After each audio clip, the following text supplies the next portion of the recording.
the different conditions, 'di ba? So baka nakalimutan or na-skip.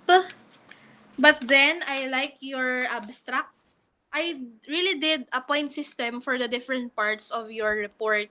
But then if I see that mas may nilagay kayong mga information na mas makakatulong para mas madaling maintindihan yung report, I give plus points like +1, +2.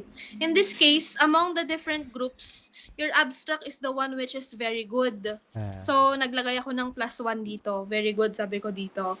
So, nilagay nyo dito yung definition, tapos, males and females. Ito yung wala sa iba. The characteristics, 30 to 50 years old, very good. You also put the experimental design, the statistical tests that you use, the results, and the discussion. So, very good here. Maganda yung abstract ninyo. For the background of the study as well, your background of the study is very good. Sinong gumawa ng background of the study? It's your time to shine. This is very good. Maraming citations. Ikaw, Maria? Yes, Okay. ma'am. Very good. Maraming citations. Maganda yung flow. Meron ding brief history about the Stroop effect by John Ridley or Ridley Stroop. And sa baba, maganda kasi ginawa mong localized. Kumbaga, the experimenters aim to replicate the Stroop color and word test to further understand the phenomena. Tama. Condition 1 with a neutral setting with these hopes to find one. Very good. Good job. Wait lang, dagdagan natin ng +1. So, your score here is 6/5. I give +1. Statement of the problem. I still gave a perfect score here, but siguro konting ayos lang, konting tweak lang, kasi sabi niyo dito, tapos pala yung mga heading, kunwari statement of the problem, kindly paki-bold siya, kasi hindi naka-bold yung hypothesis ninyo, ganyan, kindly paki-bold siya. And the alignments, more on the format part. This study seeks to demonstrate the visual reaction time between males and females in terms of the three conditions. So that statement itself can already be one of the SOPs. So I think the better way to present it is that this study seeks to demonstrate the visual reaction time among the respondents. Specifically, sabi niyo na doon, this aims to answer the following questions. Yung between males or females, ibaba niyo na siya sa SOP ninyo. Is there a significant difference between the performances of the respondents in the different conditions in terms of maybe we cross out the gender but we prefer now the sex kasi according to the book of experimental psychology that I am using,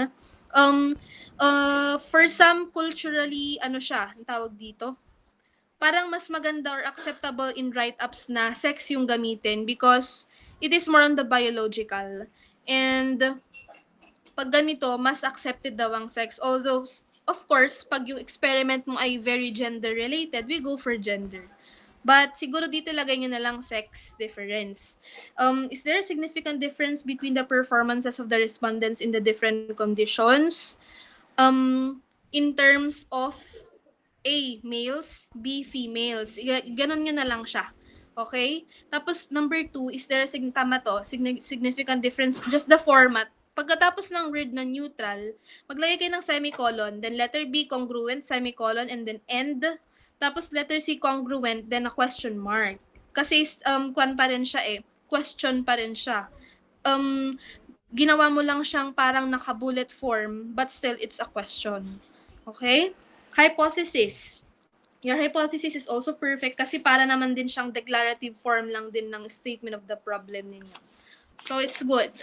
For the methodology, on the other hand, di ba nilagay ko sa methodology, you put there the subparts, the experimental design, the materials, and the procedure. However, in here, hindi ko siya mahanap. So, para siyang diniretso nyo na siyang inilagay. Although I appreciate na sabi niya dito, a verbal consent is asked from the respondents before the experiment and proper health protocols are observed as safety measures in alignment to the IATF protocols. Very good. At least alam na may pandemic at nag-iingat tayo, hindi ba? But then, if you revise this, kasi I am checking this and I printed this kagabi. And I will be giving back the feedbacks to you, itong mga nasulatan ko. And you will revise it along with your other reports. And you will submit it to me for the finals in a booklet form. In this part, lagay nyo yung subheading na experimental design, then materials, and then procedure. So that mas madaling hanapin kung kunwari yung reader, gusto niya lang basahin si procedure, proceed na siya agad kay procedure. 'Di ba? So for the results, pinagsama niyo si results and discussion, I think. Pinagsama niyo si results and discussion. It's good naman. Hindi pa rin naman tayo nag-ano na walang discussion bullet na nakalagay tapos hindi ko na iniskoran. I still did it in a collective manner na lang na ito si results, ito rin si discussion. Although in my grading system for results, 20 points ang allotment niya doon, kay discussion ay 50 points. So, dapat over 35 points. For you, medyo kinulang tayo, kinapos tayo sa discussion because I am looking for additional insertions of theories and related researches na pwedeng related or pwedeng nakalagay din sa background of the study ninyo just to support the results and to make it more, alam mo yon, to make it more technical, to make it more valid, to make it more comprehensive, ganyan. Just like when you will be doing your thesis, you will be bombarded by searching too much in the internet and from the books all of, about the related literatures just to support your results. But it's very important. Just like in here, in your methodology, kailangan, okay? So, the presentation of your tables, I appreciate it too. I appreciate the way that you presented it with the standard deviation and the mean time. At least mabilis mo agad siya makikita na mean time. And I think yung individual na computation nakalagay naman sa appendices, right? And independent t-test. Ilagay niyo dito independent samples t-test. Lagay niyo na lang na ganun, okay? Tapos don't forget na i-bold yung mga titles ng table niyo. Like table 2, i-bold niyo yun para mas madali siyang mahanap. For this, I think ginamit niyo si Excel, ano? Kasi you go for critical and tabulated value. Kasi pag sa SPSS, ang magpapakita agad doon, the sig two-tailed, mga ganyan. But if you use the Excel, you will see the critical value, the TV or the tabulated value, then you compare them kung mas mataas, ganito, ganyan. Although it's good, kasi sa ibang ganun din naman ang ginamit nila. And it's your freedom to do it. Okay naman. Ano pa ba? So, Miss Kathleen Aison, kindly Yes, give ma'am. us an overview of the results of the independent samples t-test in terms of the different conditions.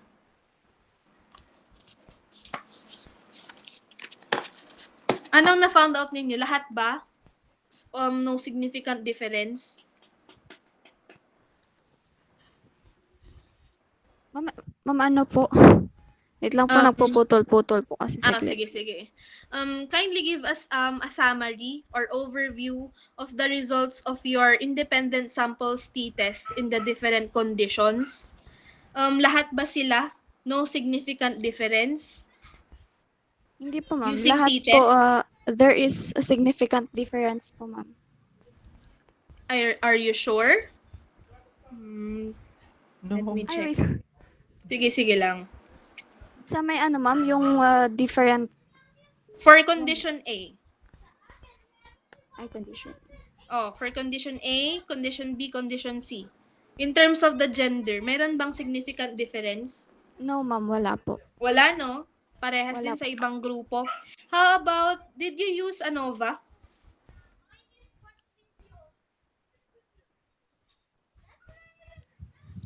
Did you use Hello ANOVA? po, ma'am. Okay. So, Mr. Derek Embernate, are you there? Derek? Yes, ma'am. Para Yes, tayong ma'am. nasa uli dyan. Okay. Sige. So, When are you going to use ANOVA or analysis of variance? Kailan ginagamit ang ANOVA?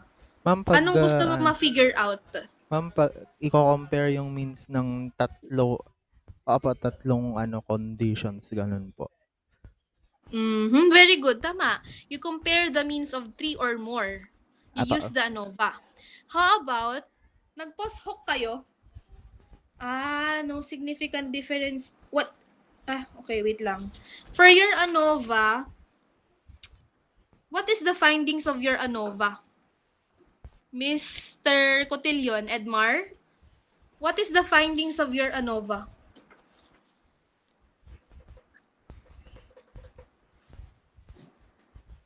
Edmar, nandyan ka ba?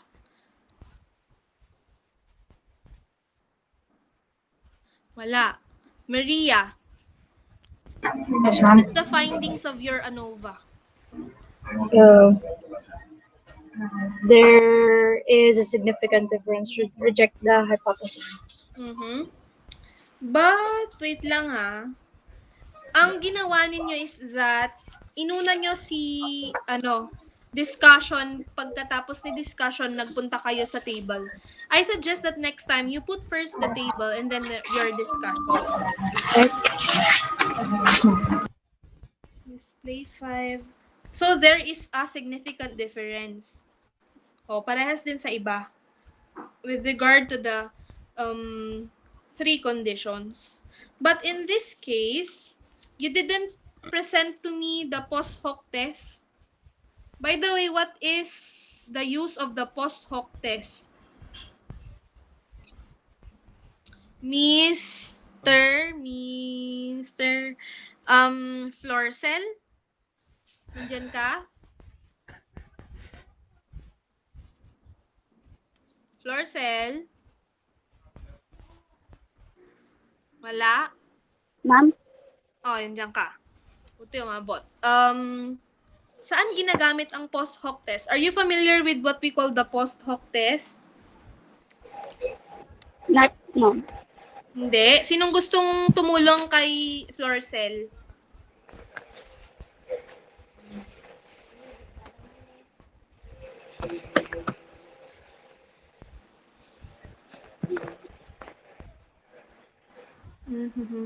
Kasi, sinabi ni, sino na nagsabi kanina?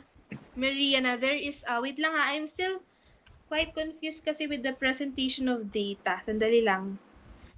With ANOVA.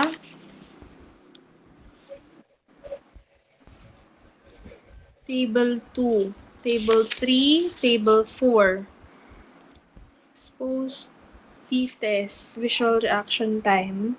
So, wait lang. Significant difference. Like with this, we reject the null hypothesis. Okay, so there is a significant difference. Therefore, I am looking here kung nasaan ang post hoc test nyo. Kindly take note of this. Once that you gained a result na merong significant difference for your ANOVA, you have to push through with what we call the post hoc test. Nasa SPSS ito. You can watch tutorials on how to do this. Hindi nyo ba ito natakal nung PsychStat? Pag merong significant difference sa ANOVA, you go with the post hoc test. And the post hoc test is used para malaman mo in specific kung alin doon sa mga variables ang talagang merong significant difference. On the other group kanina, meron silang post hoc and they found out that in that post hoc, ang merong significant difference is the incongruent with the neutral condition and the incongruent with the congruent condition. And that is very interesting, right? Kasi makikita mo na talagang malayo ang gap or talagang mataas ang visual reaction time pagdating na sa condition 3 kasi nakakalito na siya. And it is a very good recommendation that you can put on your write-up. So, next time, as you revise this, kindly put the post hoc test. Okay? Yes, So ma'am. that we know kung alin doon sa variables yung may specific na significant difference. And with that, we can put it in the recommendation for future researches. Or you can also put it in your conclusion, ganyan, na it's such a curiosity, and at the same time, ang ganda kasi nung ganun na yung kanina na meron pala talagang significant difference si neutral kay incongruent, si congruent kay incongruent. Meaning, malayo talaga ang gap ni incongruent from the two first conditions. Okay? Now we go, I appreciate the relation na nilagay nyo dito, naglagay kayo ng correlation. Because personally, I love seeing tabulations or interpretations about correlation, Pearson R. For the researchers to reveal whether a relationship, okay. Your table is very easy to understand with the p-value highlighted. Very good. Kasi pag ganito, always remember, lagi nyo i-highlight si p-value, lagi nyo i-highlight yung sig value, mga ganyan. Kasi yun, para mas madali siyang matignan. At yun yung ilalagay nyo sa discussion ninyo. Yung mga values na yan. At 0.5, level of significance. So, mas mababa itong table 7. Table 7. O, di ba nilalagay nyo siya sa baba? Unahin nyo na lang si table and then the discussion, I think. Okay? Resulted lower than the alpha. Significant. Oh, therefore, there is a significant relationship between the visual reaction time and age. I suppose this is a positive correlation, right? Kasi hindi negative yung p-value mo eh. Sa tingin nyo, what can you say? Positive correlation ito ano? Significant positive correlation? When it comes to visual reaction time, o another area of curiosity, visual reaction time and age. Therefore, pag positive? Paano nangyari yun?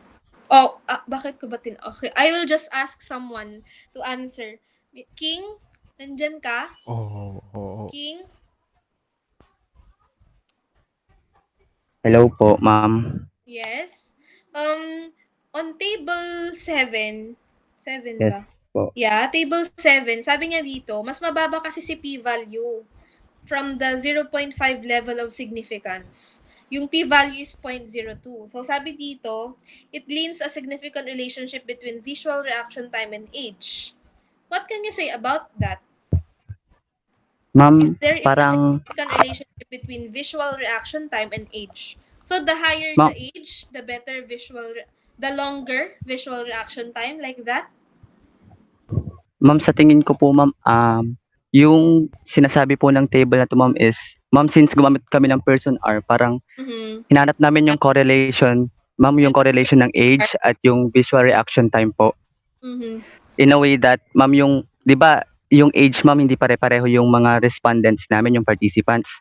May mga bata, may mga matanda. Yes. Parang, yung variable na yun, ma'am, parang nakaka-affect siya sa visual na yung paningin ng mga tao, ma'am, na magbabasa dun sa mga different conditions, ma'am. Mm-mm. Very Kaya good.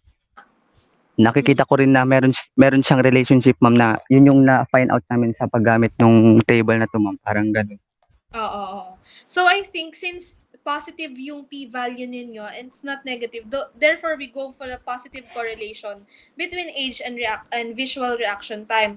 And I think if I am to describe it, ang ibig sabihin nun is that the higher your age is, the longer your visual reaction time is. Yes po, ma'am. Which is quite true, di Kasi ba? kapag mas matanda, Kasi ma'am, pag mas malabo tumatanda ang na, mata. oo. And another, it's a good curiosity because pwede ka nang mag-insert doon ng, yun ang hinahanap ko dito sa discussion ninyo, pwede ka nang mag-insert ulit dito ng theory. Ma'am, sa about sa intelligence, ganun din, ma'am. Yeah, or about sa pag-decline Educational. ng visual perception ng tao pag tumatanda. Ganon. Opo. Naintindihan? O, ganon. Yes po. Okay. Thanks, King. But I Yes also po. appreciate yung general slowing. Ito. Tama. Hindi nyo kasi sinasabi sa akin. No? Meron pala dito, binilugan ko kanina, the general slowing.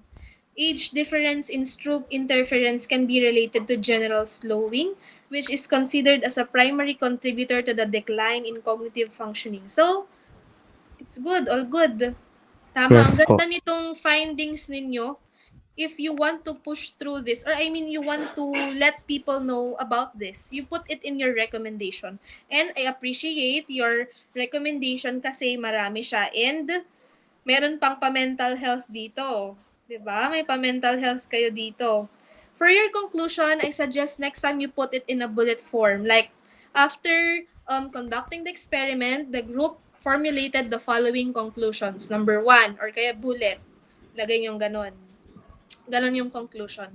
For your recommendation, it's not just about kung gano'ng karami yung recommendation mo, but it's all about the content. And I appreciate na nilagay nyo dito yung all about mental health, psychopathology, meron pang very technical physiopsych thing about the interference that occurs in the human brain, ADHD, good. So, yeah, 6. How about talking about the sample size, the age range, the current situation that we have now that we are in a pandemic, na wala tayong fixed na experiment area, why not put it in your recommendation as well? Yun. Suggestion lang. References, good. List of subjects. I cannot find your list of subjects.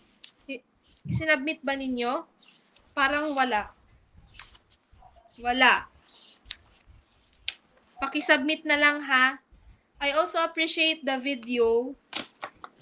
Maganda yung pagkaka-present ni Miss Nefia. Very good.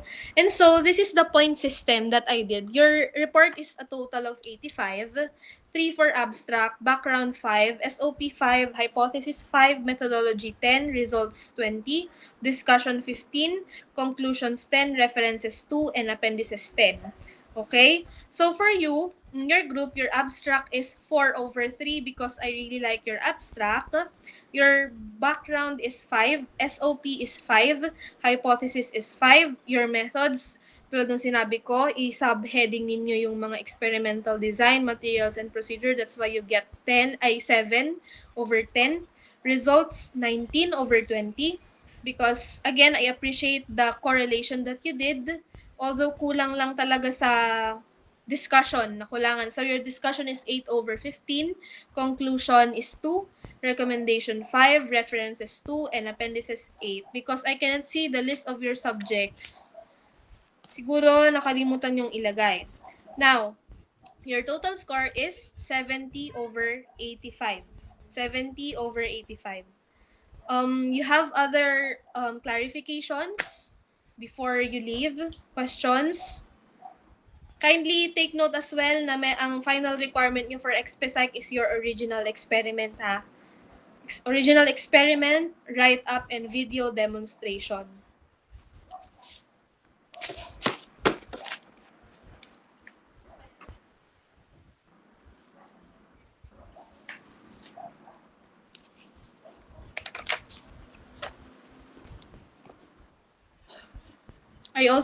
Your video is really, really good.